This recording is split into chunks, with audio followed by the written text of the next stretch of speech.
Okay mga sir, good day at welcome back sa ating YouTube channel. At today is Black Saturday. So wala tayong trabaho simula ng Semana Santa. So Holy Week ngayon at ito yung video na masishare ko ngayon sa inyo. Kasi this coming Sunday, meron na namang magre-renta sa ating mga machine, video okay machine. At ito yung masishare ko sa inyo. Ito yung ginagamit ko kadalasan pag sa aking mga unit na microphone. At napakamura lang nito. Ilalagay ko sa link yung description kung saan ko nabili. Sa Shopee pa rin. Kasi mas makatipid naman talaga tayo sa Shopee pag doon tayo nagbili. Kung dito yan sa atin, sa local store natin, medyo mahal talaga. May difference ng mga 200, 150. So, mas makamura tayo sa Shopee, okay? So, without further ado, kung bago pa lang kayo sa aking channel, huwag kalimutang mag-subscribe, mag-like, at hit na rin ang notification bell para updated kayo sa aking mga YouTube upload, okay? So, ayan. Ito na yung mamurahin na mic. Ayan, ito yung gagawin natin. So fake naman talaga to, dynamic platinum gold. Pero fake tong ganito. So itong wire na to, hindi ko na ginagamit tong wire na to, pero kung emergency lang, pwede itong gamitin. O kaya sa bahay lang, pwede rin yung gamitin to. Pero ito hindi pang heavy duty kasi to. Hindi pwede itong gamitin sa mga heavy duty na video okay na hanggang umaga. Ayan. So, ito yung sa loob ng mic nito is ito yung palatandaan ng fake. Ayan. Ayan. So, ganito yung fake na platinum. Minsan kasi yung ito, wire, may platinum na dito walang pangalan na platinum yung wire. Nakalagay lang na high grade low noise microphone. So back tayo dito. At ito yan. Kukunin lang natin to.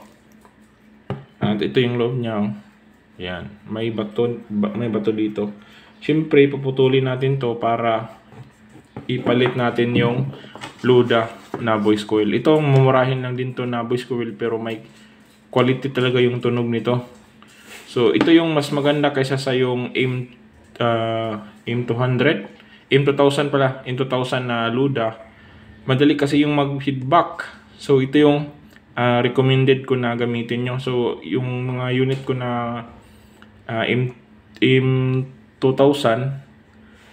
pinalitan ko ng mga ganito na lahat. Ayan, so ito yung green na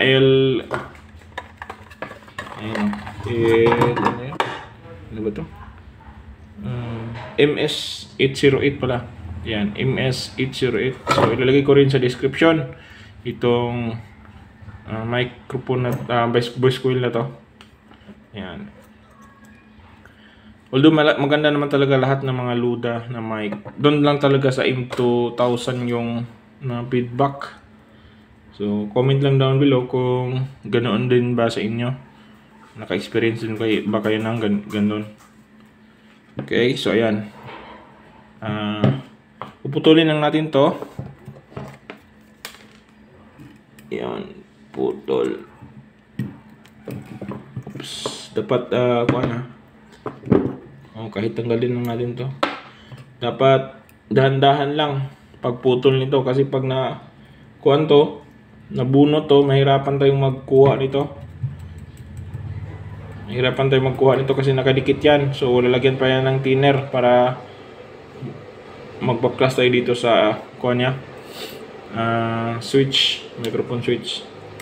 Okay, so dito rin lagyan natin ng jumper dito. So abang-abang lang kayo. Ayan. Okay, so ayan. Nagkuha lang tayo ng electrical tape, So ito, tinanggal natin to, di ba? Ngayon, tatanggalin natin to. Itong ito. Tanggalin natin yan. para hindi maalog yung ating mic. Ito yung papalit natin, yung original dito. Okay, yun. Sim lang naman sila ng size. Okay, so sim lang sila ng size. Ayan, ito lang is maliit lang ito. Ito kasi swak na dito sa original na pinaglagyan kanina. Ayan, o dito, ayan. Okay, so kunan natin to, ilusot lang natin tong wire nito.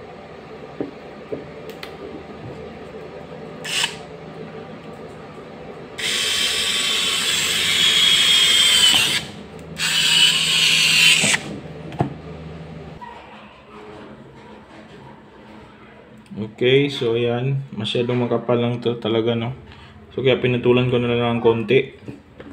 So ito yung naputol ko, ayan. Masyadong mataas, na malagpas sa ating cone. So pinutulan na natin yan at ilagay na natin tong bolt. Ito.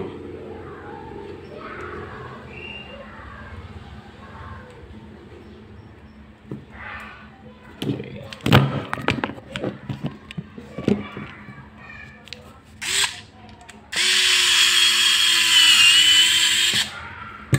Alright.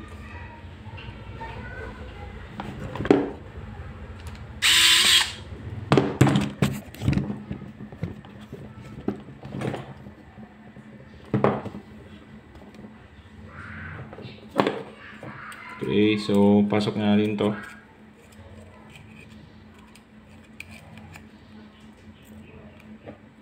Ayan.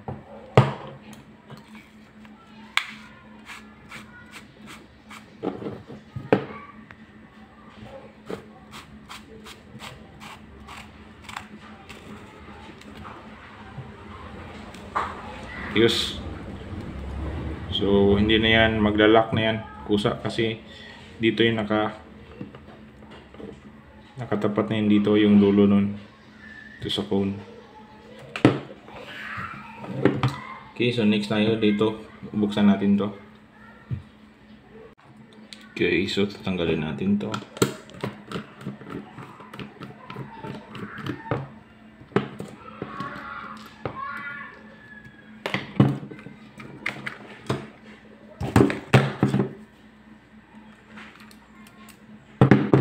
Okay, so ayan.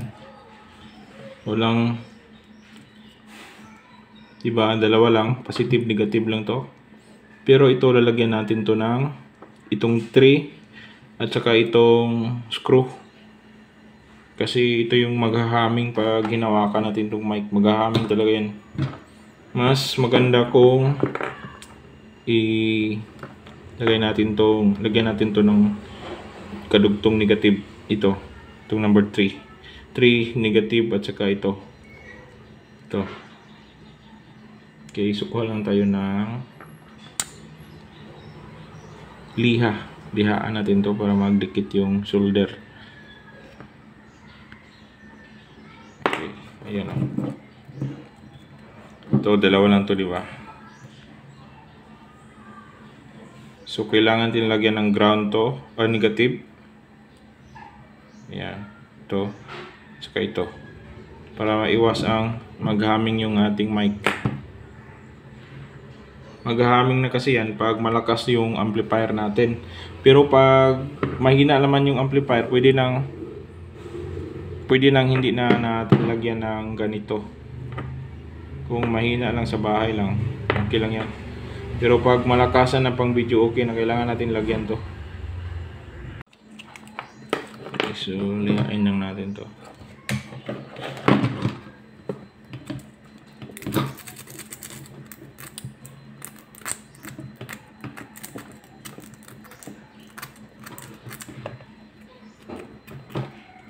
Ito rin.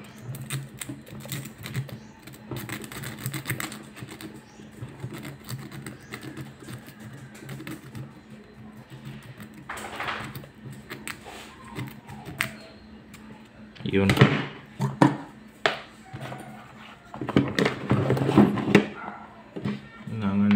konti. Lagyan natin ng soldering lead.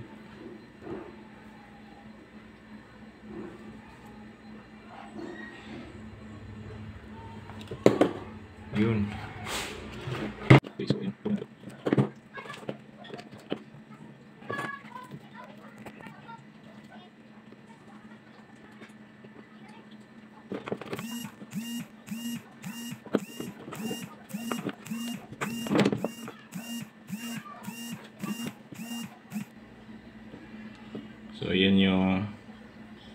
So ayan yung ating nahinang, oh. Yung negative na 3, 1 at saka itong body ito. Yan. So ganyan lang yung pag malakas yung haming, para hindi lalakas yung haming. So na-jumperan natin yung 1 at saka 3 at yung screw dito. Kasi dito tayo hahawak pag mag-humming to, pag hindi natin to lagyan ng ground. So ayan lang yung masishare natin dito sa ating Luda na MS-828 na voice coil at yung mumurahin na fake na platinum DM8000. Mas mura talaga to, ganito, mga fake. Pero ang mas maganda yung kinalabasan kasi nilagyan natin ng Luda na MS-828. Ayan. So saksak muna natin to para sure natin na okay. Yun. So ito hindi ko na to gagamitin tong mga ganito. Madali kasi itong maputol, madaling masira to dito. Ayan. So okay lang to pag walang mga lasing. Pero pag video okay, ito yung mga mumurahin na mic. Kasi pag hindi rin maganda kung mag-invest kayo ng mamahalin na mic sa video okay na for rent kasi may mga lasing, alam mo na. So ito lang, okay na. Mas makatipid kayo nito at makamura at ganun rin maganda na yung tunog nito. Quality na to. Ito yung mga subok na ginagamit na sa aking mga unit. Ayan. So sa iba hindi ko rin alam, comment lang down below. At sana nakatulong tong video na to. At huwag kalimutan mag-subscribe. See you on my next vlog. Thank you.